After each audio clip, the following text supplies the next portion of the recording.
Students, how are you? In this video we'll be starting with chapter number 17, active and passive voice. In this chapter you have to remember the some rules of tenses what we have done earlier. Before watching this video I recommend you to watch the previous videos of chapter tenses. Okay, now let's start. What is active and passive voice? The form of verb that shows whether the subject of a sentence, doer an action, or the action is done upon it is called the voice. So here it is written, okay, I'll just show it with your paintbrush. You can mark this line. Subject क्या है? Subject of sentence does an action. Subject क्या करता है? Action put up करता है. And action is done upon it is a called voice. कि जो action के ऊपर जो सब्जेक्ट वर्क कर रहा है उसको कहेंगे वो उसके ऊपर वो वॉइस है. So you don't have to go up that deep. आपको जस्ट उनकी मीनिंग समझने की एक्टिव वॉइस में क्या चीज़ें हैं एंड पैसिव वॉइस में क्या है. Voices show whether the subject of verb acts और is acted upon. Okay, verb को करा जा रहा है या फिर कौन करेगा? Of course subject. कि subject of verb acts. Okay, यहाँ पे वर्ब खुद एक्ट कर रहा है या फिर वर्ब के ऊपर एक्शन किया गया है. Okay, let's see. First is active voice. The verb is in the active voice. यहाँ पे एक्टिव क्या चीज़ होगी आप समझ लो. एक केस में एक्टिव है वर्ब और एक केस में इनएक्टिव है. तो फर्स्ट इज एक्टिव वॉइस में वर्ब एक्टिव है. कब है? When the subject does something that is the subject is doer of action. Okay, तो यहाँ पे आ जाएगा active voice. Next is passive voice. A verb is in the passive voice when the action is attributed to the doer, that is something is done to the doer of the action. ये कैसे अपन? Let's see the example. आप example से easily समझ पाओगे. Let us compare the following sentences. The hunter killed the lion. So the hunter is subject, killed is verb, and object क्या आ गया? The lion. Now the lion was killed by hunter. Okay, both the sentences mean the same thing but in the first sentence subject is hunter, doer of action that is the subject is active. तो यहाँ पे आप active put up कर सकते हो कि यहाँ पे सब्जेक्ट क्या था? एक्टिव था. The verb killed is therefore set to be in the active voice.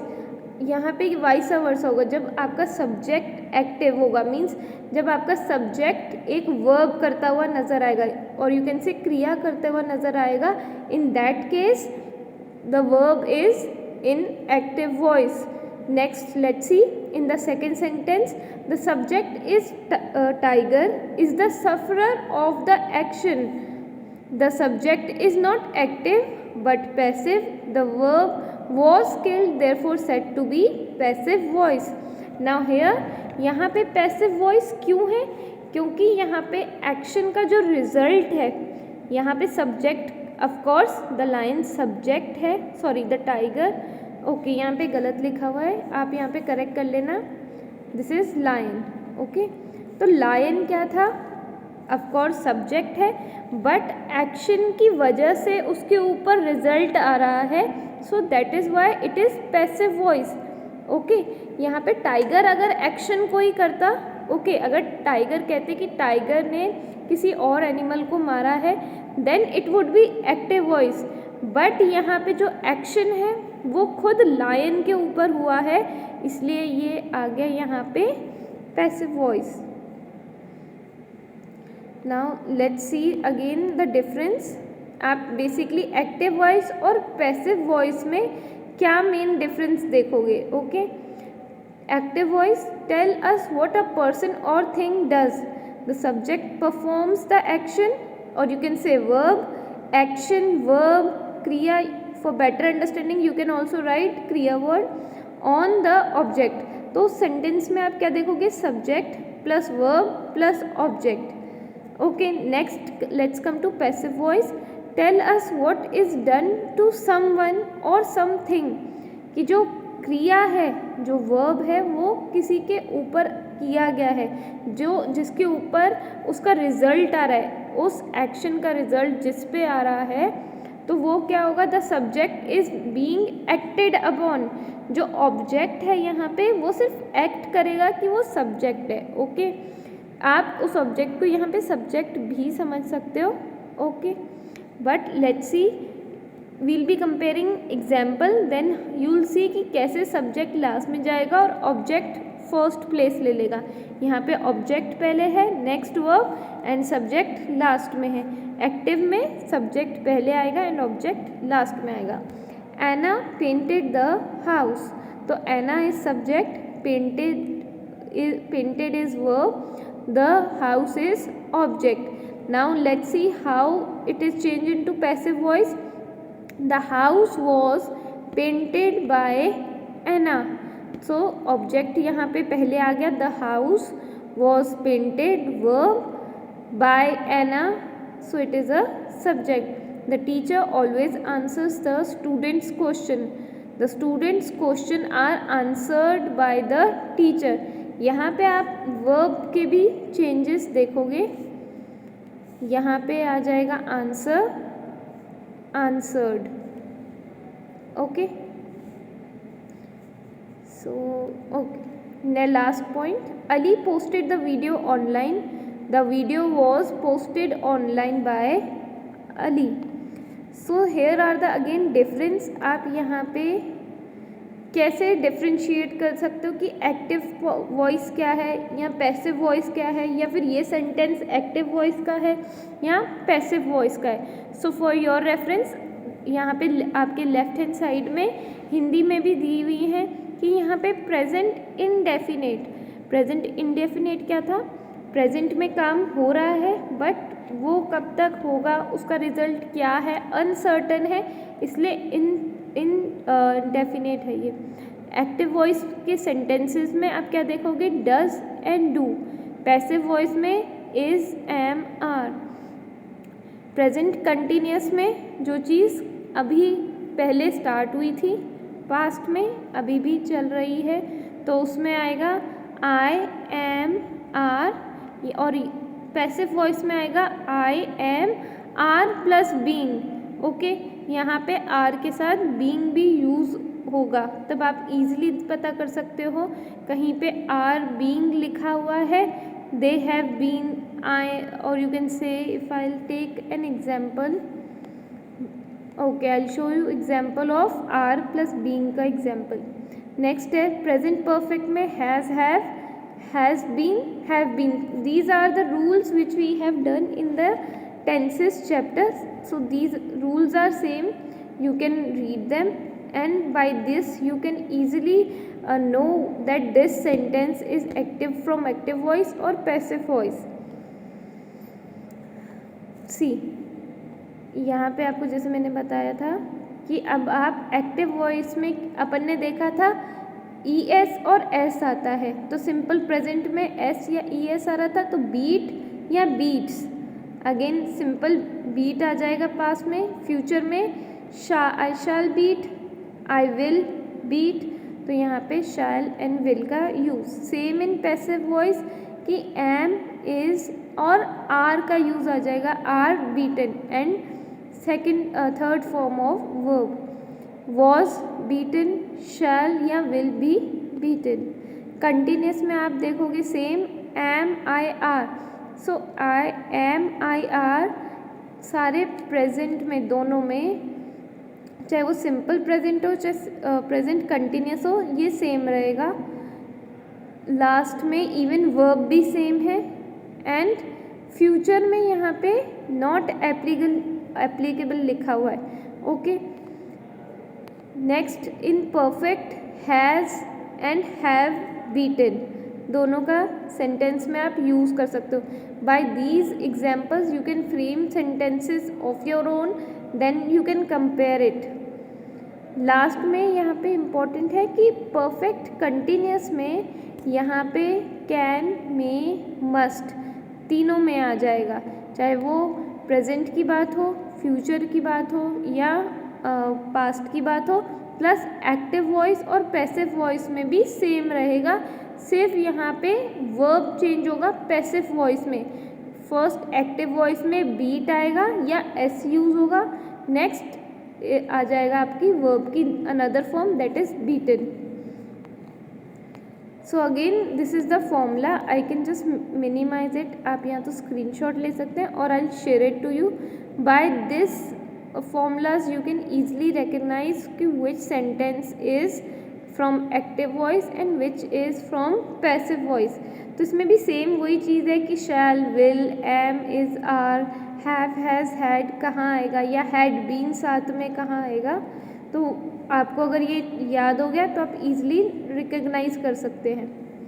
Next है how we can change an active voice to passive voice। Active voice से पैसिव वॉइस चेंज करने के लिए आप कैसे यूज़ करोगे, सिंपल प्रेजेंट टेंस में कैसे होगा, ES या S देखोगे। ओके, नेक्स्ट पैसिव वॉइस में आ जाएगा आपका third form of verb sometime. Okay, let's see example. Active voice, the Hunter shot the bird was shot bye Hunter. Next, Madhav drinks T every morning, T is drunk by Madhav every morning। Boy love animals are loved by boys। The man cut the tree was cut by the man। तो last point में आप देख रहे हो कि cut को यहाँ पे वर्ब चेंज नहीं होगी। Why? Because in every form of verb, चाहे वो फर्स्ट फॉर्म ऑफ वर्ब हो, सेकंड हो, थर्ड हो, कट वर्ड हमेशा सेम रहता है। इसका कट, कटेड ये वर्ड्स नहीं यूज होंगे। इन वर्ड्स को भी आपको याद रखना होगा। नेक्स्ट, इन प्रेजेंट कंटिन्यूस, कि आपको कोई काम ऐसे बताना है जो कंटिन्यू में हो रहा है, आपको एक्टिव वॉइस से पैसिव वॉइस कैसे चेंज करनी है। They are picking some flowers are being picked by them. In the farmer is the farmer ploughing the field, is the being ploughed by farmer. Next है present perfect tense. Active voice, they have picked some flowers have been picked by them. तो जैसे आप पहले वाले उनमें देख रहे थे कि यहाँ पे वर्ब की फॉर्म चेंज हो रही थी in above in these. Okay, जैसे कि इफ़ आई शो, यहाँ पे वर्ब की सेकेंड फॉर्म आ रही थी कंटिन्यूस पिकिंग, और यहाँ पे आ गया था पिक्ड। अब आप प्रेजेंट परफेक्ट टेंस में भी क्या देखोगे, यहाँ ऑलरेडी वर्ब की पिक्ड है, यहाँ पे भी पिक्ड है, बट इसमें क्या चेंज आया है, हैव बीन एंड हैव। जब अपन वर्ब की थर्ड फॉर्म ऑलरेडी यूज़ कर रहे हैं एक्टिव में भी पैसिव में भी, तब आपको दूसरे रूल्स याद रखने होंगे। नेक्स्ट है has the farmer ploughed the field, has the field been ploughed by farmer. Next है सिंपल पास्ट टेंस। नाउ इधर क्या चीज़ आएगी, सिर्फ वर्ब के, आप वर्ब की फॉर्म चेंज करोगे। It is the easiest one. The mad dog bit the beggar was bitten by mad dog. So this is very simple. यहाँ पे सिर्फ और सिर्फ वर्ब चेंज होगा, आपको हैज़ हैव का रूल यहाँ पे नहीं याद करना in simple past tense. Next है did you answer all the question, were all the question answered by you. Next है active voice, did Ashok tell the truth, was the truth told by Ravi. Okay, यहाँ पे रवि नहीं आएगा, again it is a misprint, Ashok. Here you can just write Ashok और वो आप cancel कर सकते हो। Did Ashok tell the truth, was the truth told by Ashok. Next is past continuous tense. Past continuous जो पहले भी काम हो रहा था, ओके, पास्ट में शुरू हो रहा था, हुआ है, और अभी भी जो काम चल रहा है, वो उन सेंटेंसेस को अपन कैसे चेंज करते हैं from active to passive. Our soldiers were defending the town, the town was being defended by soldier. So यहाँ पे वर्ब का चेंज है, पहले वर था अब वॉज आ गया। ओके, क्यों यहाँ पे वॉज क्यों है? क्योंकि we are talking about the past. Was the gardener watering the flower, were the flower being watered by gardener. Last example, were the farmer sowing the seeds, were the seeds being sown by farmers. So we have done 5 types of sentences, okay, tenses. We'll be doing next 5-6 in next video. By then you can just go through the rules, just understand the tenses, rule of tenses, then it would be very easy to understand this. You don't have to be confused in this, you just need to understand कि यहाँ पे अपन को active voice में पहले subject को act करते हुए दिखाना है, पैसिव में क्या दिखाना है, जो अपन का रिजल्ट है वो रिजल्ट कैसे आया, by the help of action, आपको वो दिखेगा। दैट्स इट, आपको ये फर्स्ट थिंग यही समझनी है। So thank you so much for listening, stay well.